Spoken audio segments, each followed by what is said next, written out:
Hello, Ruby. How are you doing today? Okay. Hi, Dominika. Yes, I am very well, thank you. And yourself? I'm good. Thank you very much. Can you just tell us what do you do? Who are you? What are you doing in life? Okay, so my name is Ruby. I went to the University of Bedfordshire to study psychology with counselling, so psychology, counselling, and therapies.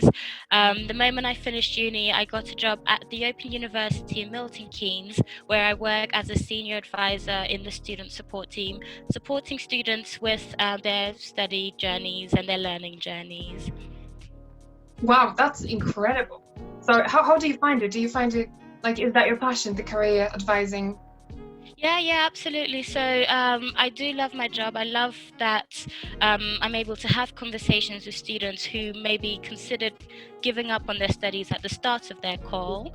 And then as the call progresses, they have a change of heart because of maybe something that I've said. So I absolutely find that interesting. And that's what makes me tick, I'd say. That makes me happy. Yeah. That's incredible. Um, because you're a career advisor, I have to ask you, because I know I'm getting many questions from people who are coming to England and they're EU or international students, and they're trying to find their career path, finding a job, and we are in the middle of pandemic. It's pretty hard for them, especially for people who are coming from abroad, to come to England and study and work. Do you have any tips as experienced student and now working with the university? Do you have any tips for students coming to England, trying to find jobs and trying to accommodate themselves in here? Yeah, just definitely educate yourself on what it's like. So if you're coming from the EU, get to know the UK. Luckily, there are very many resources that you can access today. The internet, the gov.uk website gives you a very lovely breakdown of things that you need to know within the UK. Luckily, we have people like yourself, Dominika, who are YouTubers, and I'd say never ever take for granted what people like yourself do. If you're going to the UK, have a look. A lot of people do educational UK and employability UK videos as well through YouTube. So don't people should never like underestimate that. Um, at the moment, obviously, we are in the middle of a pandemic, so it is quite challenging out there in terms of jobs. I won't hide that, so that's a fact. But doing what you can to make yourself an attractive employee is definitely what I can say. So, in your time, in your spare time, do some learning, LinkedIn learning.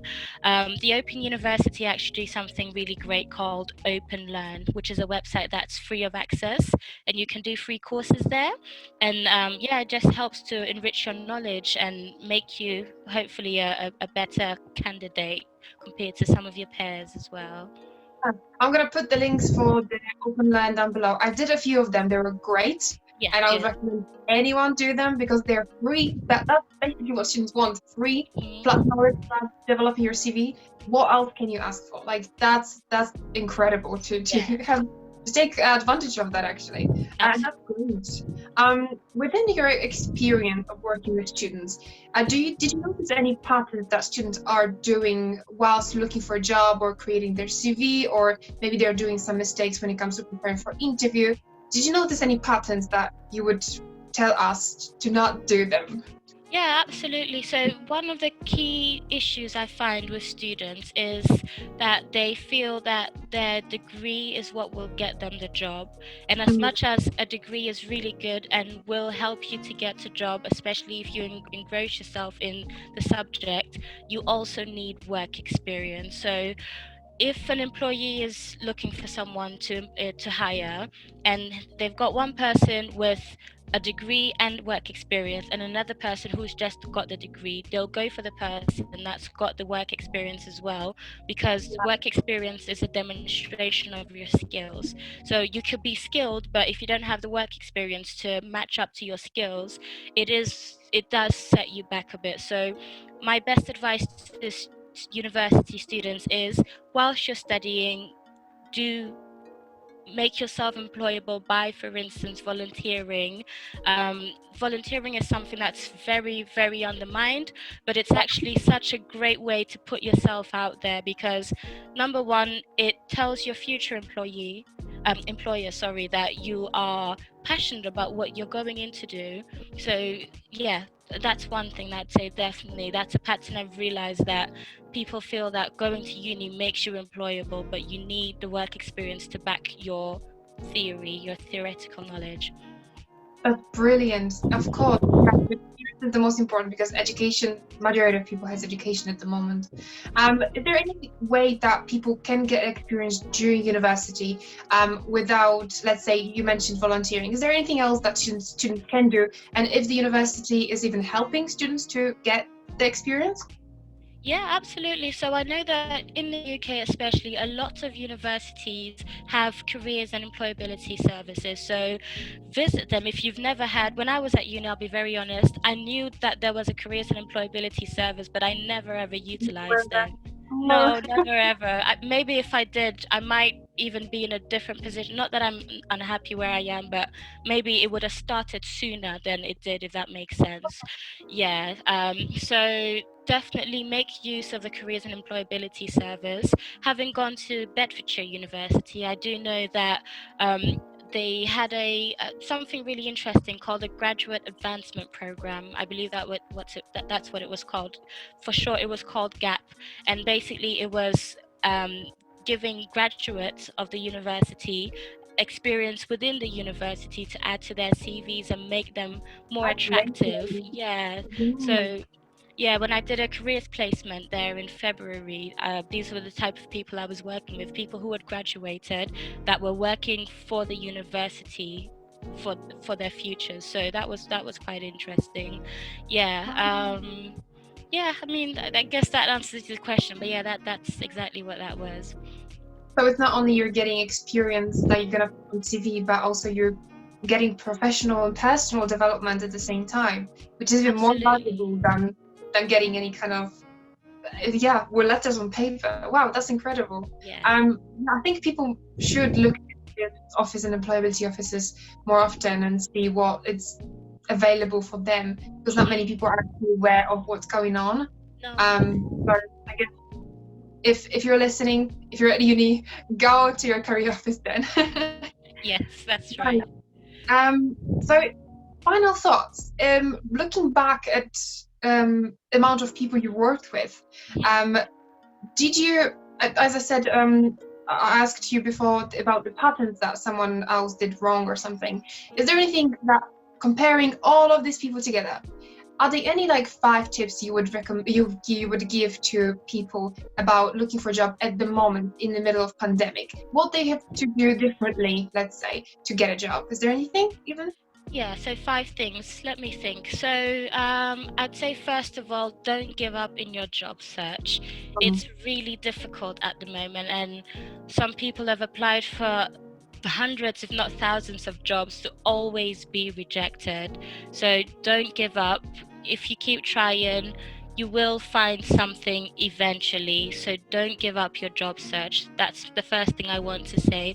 Second of all, in your spare time, it's so important to just keep your mind active, keep you going. So to keep you going, like I mentioned earlier, it might be a good idea to engage in some online courses. There are a lot of free things out there. I mentioned OpenLearn. I know that LinkedIn Learning is there as well, which is free of charge. I'm sure there are other things, but these are the only things I can think of at the moment. The third thing I guess I would say is polish up your interviewing skills. Sometimes we have the experience, our CVs are great, but then when we've got an interview, then we don't do as well as we hope to, or we don't let the employer know how employable we are, so interviewing skills. If you have access to a careers advisor, make use of them. If they're available at your old place of work, make use of them. I know that through the CDI, which is sorry, let me take that again. The CDI is basically the recognizing body for careers advisors. So through the CDI, I know you can find a registered careers advisor. On LinkedIn as well, which is, I guess, the fourth thing I would say is if you don't have a LinkedIn account, absolutely create one. People are missing out by not having a LinkedIn account. LinkedIn is great because it's a network of just professional people, and if you are within a certain field, so for instance, me wanting to go into becoming a careers advisor, most of my networks are careers advisors. So when they post things, I get to see them, and it just enhances my knowledge about the field and everything. So if you don't have LinkedIn, create one. If you have a LinkedIn account that you haven't developed quite yet, develop it. There are tools online to help people work out and develop their LinkedIn.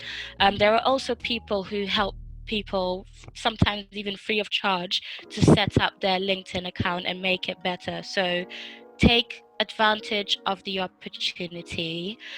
I guess the final thing I would say is, just trying to think. Yeah, I guess the most important thing is just not to give up in your search. I think that's when you give up, obviously, if you keep trying, we have hope that at the end of the day, something good will come out of our trying. But if you're not trying at all, jobs aren't going to come running to you. So you need to keep putting yourself out there. If you are being knocked down in your confidence because of rejections from job applications, take a break, take a breather, and then just keep trying. Yeah. That's amazing. Wow, that's brilliant. Thank you very much for your insight. I think that will be it. You gave us so many hints that people can use, that students can use whilst picking up. So yeah, that'll be it. Thank you very much for your time. You're very Um, welcome. I hope you're doing well in your master studies at the moment. I wish you the best. Fingers crossed. Fingers crossed. Yeah, that was great to talk to you. Yeah, same here. Thank you so much for the privilege, Dominika. Thank you. Take care then. And Bye. you take care. Bye.